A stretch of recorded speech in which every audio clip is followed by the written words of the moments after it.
de l'emploi. Avec le Hub de l'emploi, travailler en Israël dans votre métier ne sera plus un rêve. Restez connectés. Votre vie va changer. Une émission présentée par Cathy Chukroun.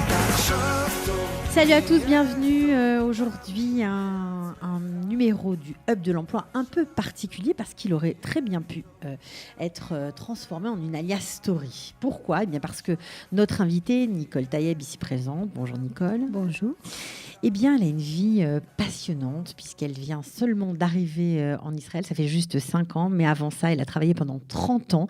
Elle est psychologue, alors pas que, elle est docteure en psychologie. Au préalable, elle était psychomotricienne. Elle est docteure en psychologie clinique, victimologue, criminologue, expert en psychiatrie légale.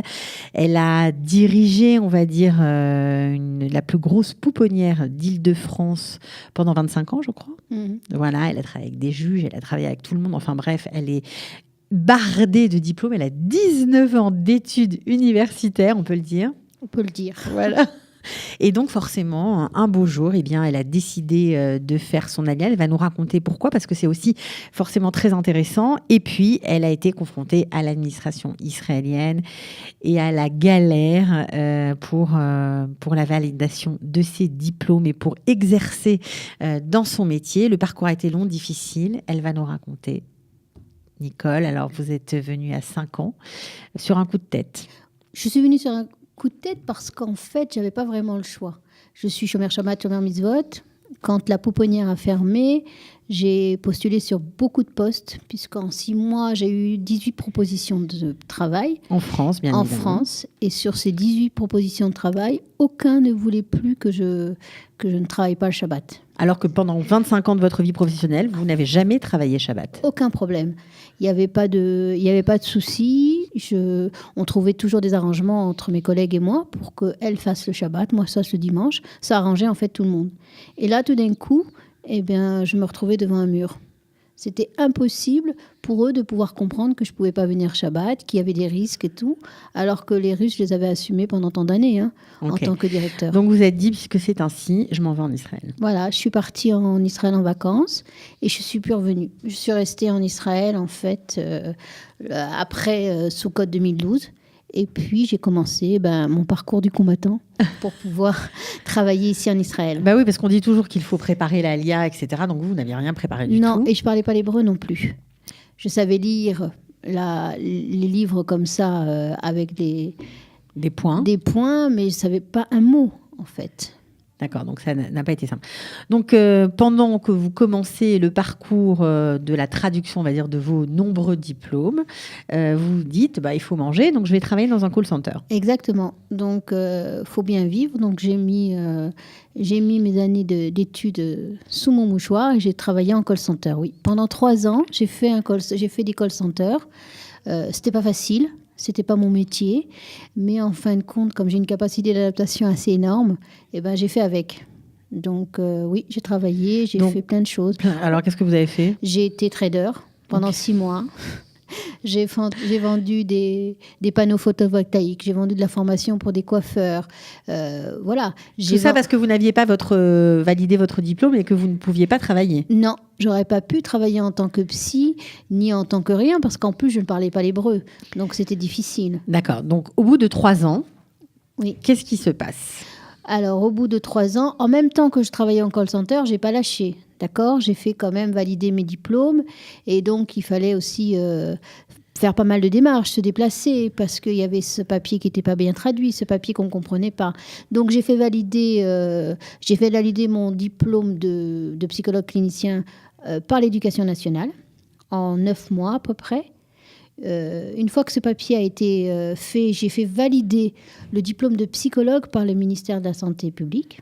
D'accord ? Ouais. Donc là, 1 mois. Donc là, j'avais l'impression d'être sortie du tunnel. Du tunnel et du cauchemar, mais pas du tout. En vérité, le cauchemar, c'est après.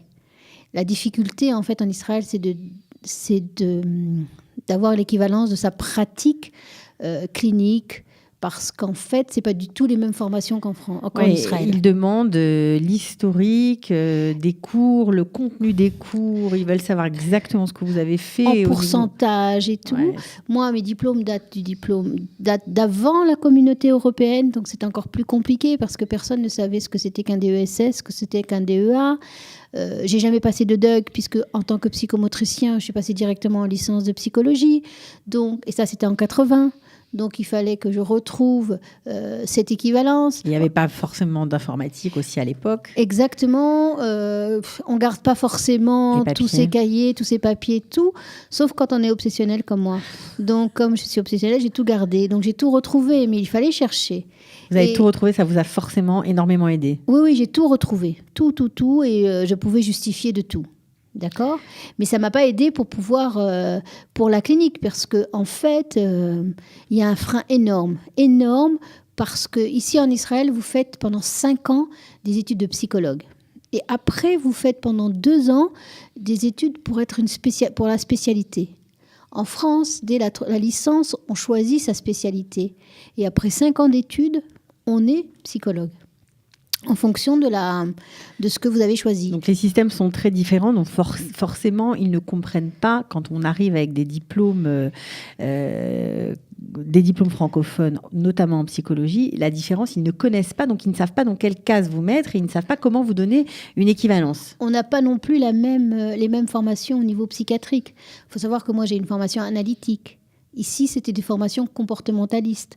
On n'a même pas les mêmes, même si au fin de compte, on arrive à s'y retrouver, mais on n'a même pas la même classification au niveau psychiatrique. D'accord ? La psychiatrie française, espagnole, latine, elle est différente d'ici. Elle n'est pas du tout anglo-saxonne. Donc, c'est encore une différence qui gêne au niveau du ministère de la Santé publique, mais qui ne nous gêne pas sur le terrain. Alors, on ne vous donne pas votre équivalence parce qu'on ne comprend pas vos diplômes, on ne sait pas où vous mettre. 30 ans d'expérience professionnelle, alors là, c'est encore pire, on ne sait pas quoi en faire. Et ça se réduit à une année, année de spécialité. On vous dit, avec tout ce que vous leur montrez comme document, on vous dit, ok, vous avez travaillé 30 ans, mais bon, c'est pas comme nous, votre diplôme, c'est pas comme nous. On vous donne 1 an d'équivalence, retournez sur les bancs de la fac. Voilà, il faut aller après refaire, donc en fait... refaire des diplômes. Et là, je leur ai dit, mais qu'est-ce que tu veux que j'apprenne de plus ? Qu'est-ce que je peux faire comme spécialité en plus ? J'ai touché tous les domaines. L'enfance, le handicap, le social. Je travaille dans les endroits les plus durs, en prison, dans la rue. Ce qu'aucun psychologue ne fait. Je suis partie à l'étranger. Vous avez créé aussi le SAMU social du 92. Je suis partie pendant des années en Afrique, monter des dispensaires d'hygiène mentale, monter des choses. Donc, je voyais vraiment pas ce qu'on c'était un peu dur à entendre. Et là, moi, j'ai pas accepté. Et quand Nicole Taïeb n'accepte pas, aïe, aïe, aïe, ça peut faire mal. Là, je crois que j'ai écrit à tous les députés de la Knesset. Je crois vraiment. Je pense que j'en ai pas laissé un. Et ils ont été submergés par les appels, parce que contrairement à ce qu'on peut penser, en fait, ça marche, la pression, ça marche. La preuve, ça marche. Et jusqu'à ce que, ils décident qu'on puisse négocier quelque chose. Donc, je vais les voir et on négocie. Alors, vous avez été voir qui ? Alors, je suis partie voir Madame Fari, qui est en fait le bras droit de Yemina Goldberg. Yemina Goldberg, c'est elle qui dirige en fait la section psychologie au ministère. C'est elle qui fait en fait au ministère de la Santé ? Oui, à Tel Aviv. Ok. Parce qu'on envoie nos dossiers à Jérusalem, mais c'est Tel Aviv qui prend la décision. D'accord ? Donc, je vais la voir et la première chose qu'elle me dit, je t'en supplie, arrête d'écrire à tout le monde. Tous les jours, 3 fois par jour, on m'appelle. Je lui dis non, je ne vais rien arrêter tant que tu ne me donneras pas mon En fait, vous ne parliez pas l'hébreu, mais vous avez bien compris le système israélien. Alors, d'abord, j'ai compris le système israélien qui est un peu comme le système français. Il ne faut pas savoir, le problème du Olé Hadash, c'est la langue. C'est vraiment la langue. Mais sachez que toutes ces années, quand je me mets en colère, en fait, je parle bien l'hébreu. Oui, tout le monde. Ça marche tout le monde. En colère, on parle toujours mieux. Donc, voilà, donc je leur ai dit. Donc, on négocie que je vais passer un examen juste oral. Comme je n'ai pas fait de stage, je prendrai une de mes pratiques que je vais leur écrire, et puis je passerai à l'oral. On réunira un jury dans lequel il y aura au moins... Un jury pour vous juger, on va dire, pour voir si vraiment vous avez la compétence. Le niveau. Voilà. J'ai le niveau, et donc... Il y aura un francophone dans ce jury parce que c'est très difficile pour moi. Je ne parle pas bien l'hébreu et je ne parlais pas encore moins bien l'hébreu. Donc, défendre... Bon, ils étaient quand même open. Ils n'avaient pas le choix. Hein. Ouais. Ils n'avaient pas le choix parce que je pense que c'était la pression... des ministres. La pression et puis moi qui ne les lâchais pas non plus. Hein. Donc, elle en avait un peu marre, il faut dire. Alors, vous êtes convoqué pour cet examen qui devait avoir lieu en juin. Finalement, ça n'a pas lieu en juin, ok. Et vous êtes convoqué après en décembre.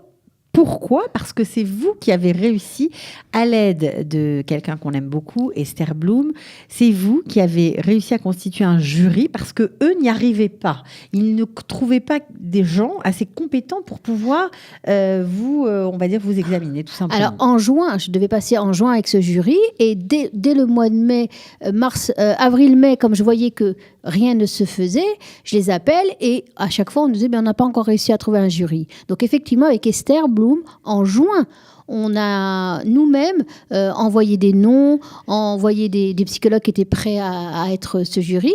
Et le jury est constitué. Alors, Esther Blum, pour ceux qui ne la connaissent pas encore, c'est une jeune femme formidable qui travaille au sein de Qualita et qui est en charge de l'équivalence des diplômes. Voilà, elle fait tout, en tout cas tout son possible pour aider les Olim Pradashim à pouvoir travailler dans leur métier, à valider légalement leur diplôme et voilà, obtenir leur équivalence et travailler. Moi, je dois à Esther. D'avoir réussi ce combat parce que j'étais seule. Et du jour où je l'ai rencontrée, elle ne m'a jamais lâchée. Et elle m'a toujours encouragée et elle m'a toujours aidée.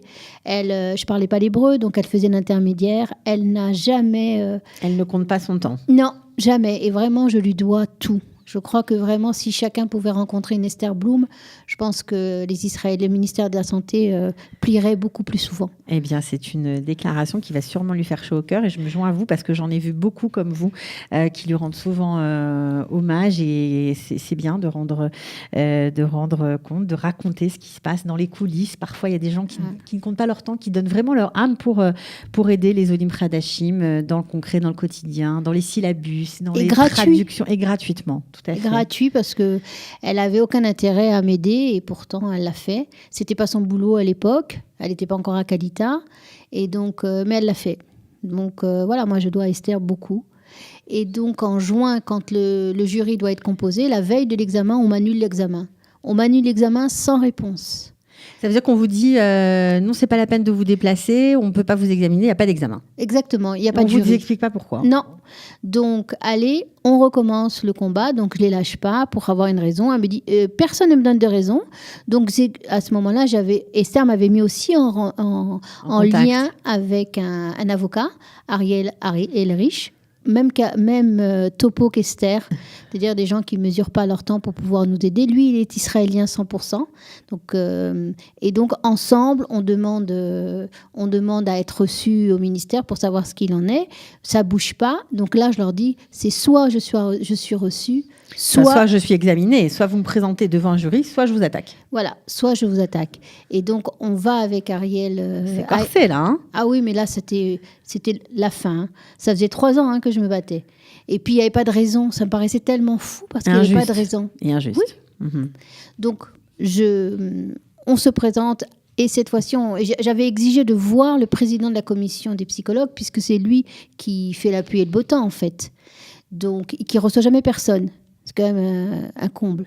Donc, je suis reçue par tout le monde, Fari, ce président, il y avait Ariel et moi, et on finit par tomber d'accord. Surtout, le président nous dit, on ne peut pas se faire un jury parce qu'on n'est pas capable d'évaluer tes compétences.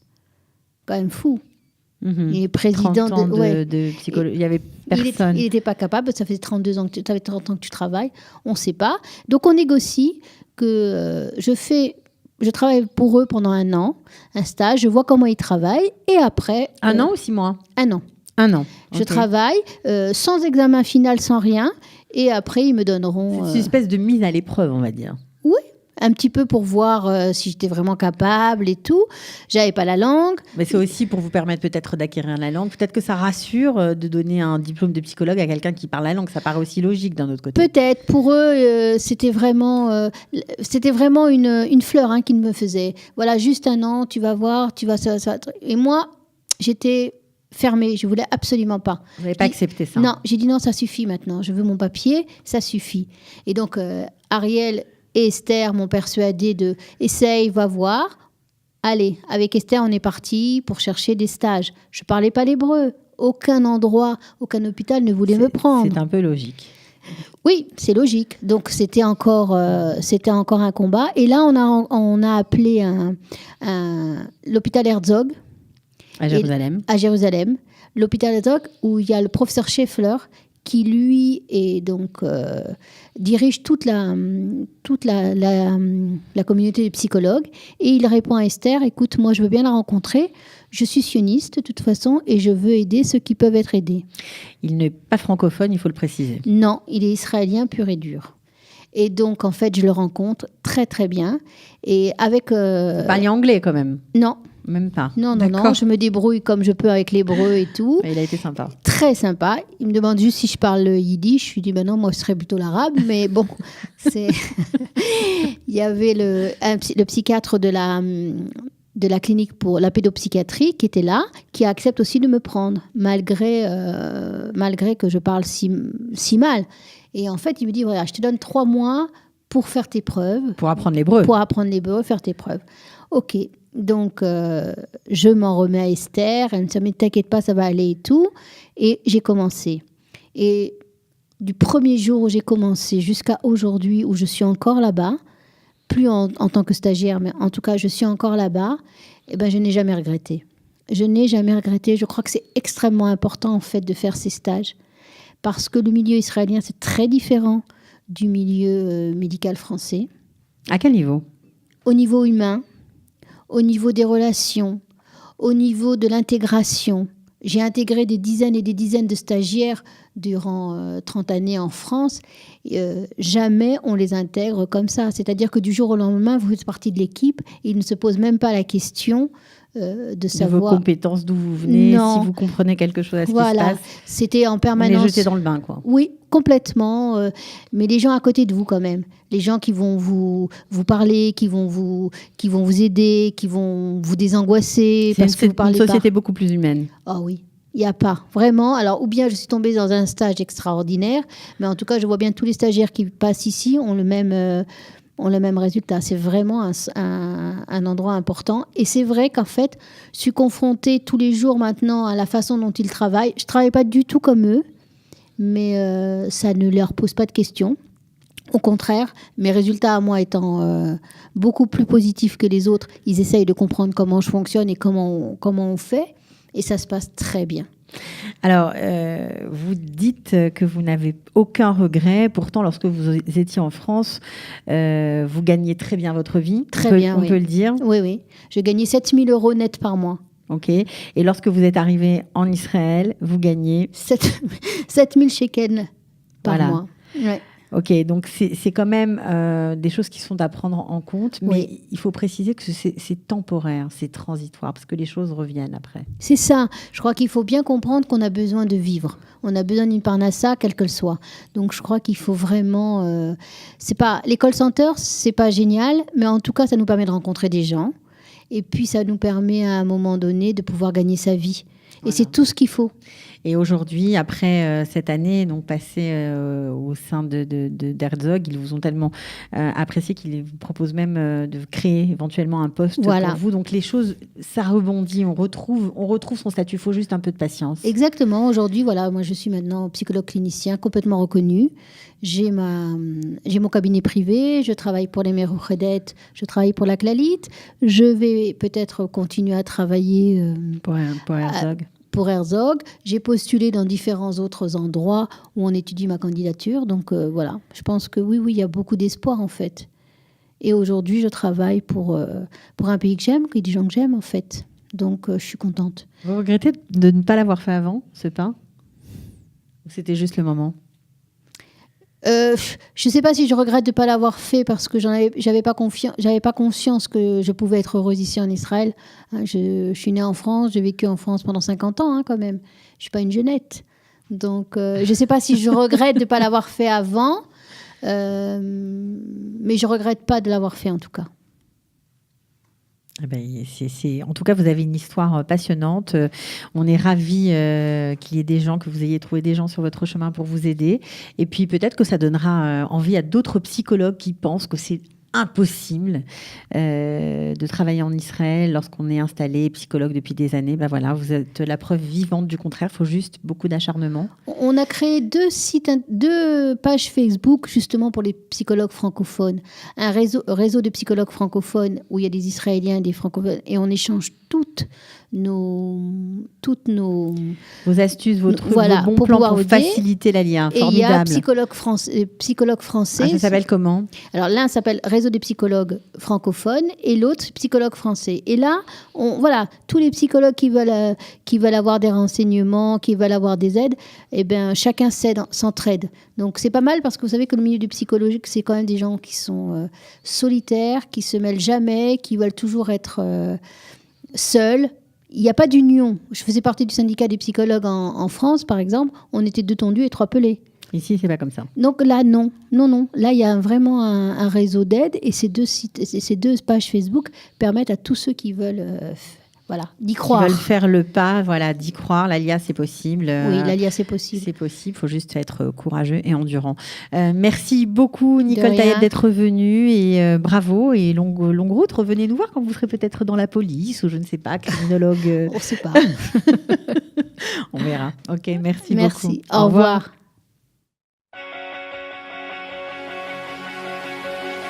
Le Hub de l'emploi. Avec le Hub de l'emploi, travailler en Israël dans votre métier ne sera plus un rêve. Restez connectés, votre vie va changer. Une émission présentée par Cathy Choukroul.